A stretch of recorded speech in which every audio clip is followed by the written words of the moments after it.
Hello बच्चों। तो आप सबका स्वागत है ट्यूशन वाले में। आज हम पढ़ेंगे क्लास 7 का चैप्टर 4 भूगोल का वायु।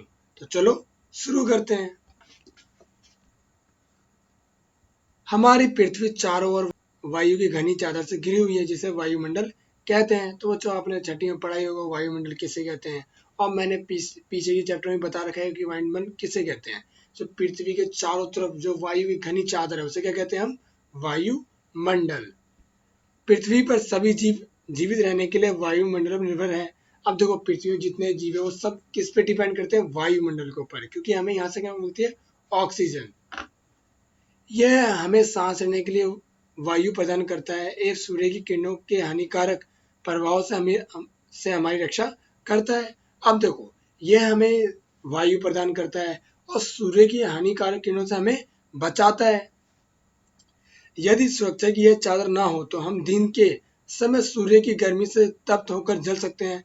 अब देखो, अगर यहाँ पर वायुमंडल में अगर एक चादर ना हो तो हम सूर्य की गर्मी से जलकर मर सकते हैं। ठीक है। रात के समय ठंड से जम सकते हैं और रात के समय ठंड से हम जम सकते हैं।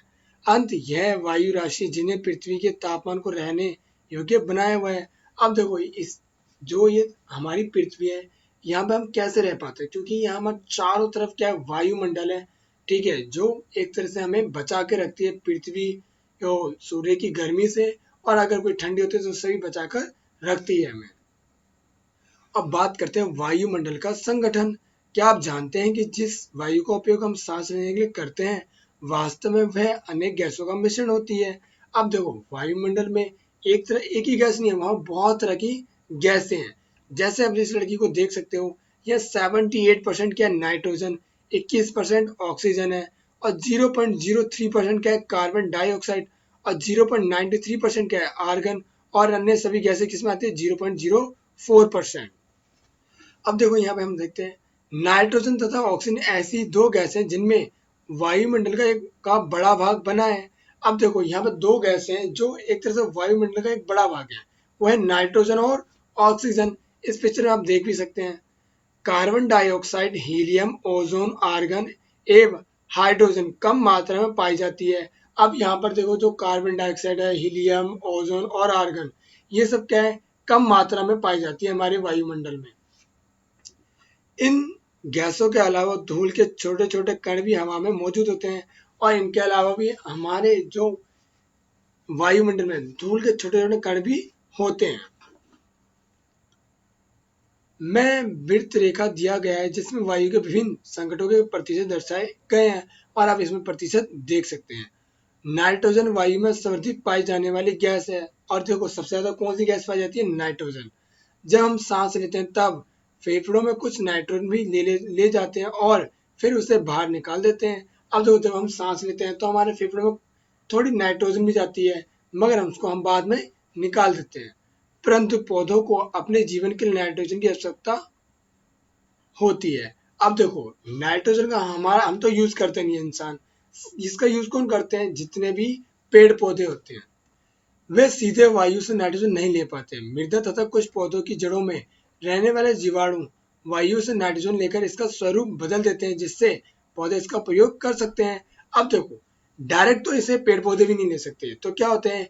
आप देखो, पेड़ पौधे के जड़ों में कुछ कीटाणु रहते हैं। क्या कहते हैं? जितने भी पेड़ पौधे होते हैं वो क्या दोस्ती कर लेते हैं कीटाणु से। वो कहते हैं कि आप हमारी जड़ में रह सकते हो, मगर हमें नाइट्रोजन को बदलकर हमारी जड़ में उपलब्ध कराओ जिससे हम ले सके। तो जो नाइट्रोजन होता है उसका स्वरूप कौन बदल देते हैं? उसका रूप जीवाणु बदल देते हैं, जिसको, और उसके बाद उसे कौन ले लेते हैं? पेड़ पौधे। और ये जीवाणु कहाँ रहते हैं? इनके पेड़ पौधे की जड़ों में।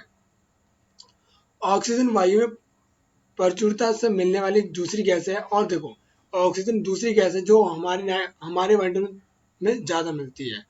मनुष्य तथा पशु सांस लेने में वायु से ऑक्सीजन प्राप्त करते हैं। अब जितने भी मनुष्य हैं, पशु, वो कौन सी गैस लेते हैं? ऑक्सीजन।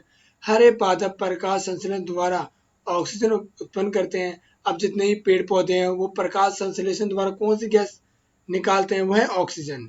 इस प्रकार वायु में ऑक्सीजन की मात्रा समान बनी रहती है। और इससे क्या होता है? ऑक्सीजन की जो मात्रा है वो हमेशा हमारे वातावरण में बनी रहती है, क्योंकि देखो जो हम छोड़ते हैं कार्बन डाइऑक्साइड उसे कौन ले लेते हैं, पेड़ पौधे। अब पेड़ पौधे क्या क्या छोड़ते हैं, ऑक्सीजन, उसे कौन ले लेते हैं, हम ले लेते हैं। इससे क्या होता है, बैलेंस बना रहता है। यदि हम वृक्ष काटते हैं तो ये संतुलन बिगड़ जाता है।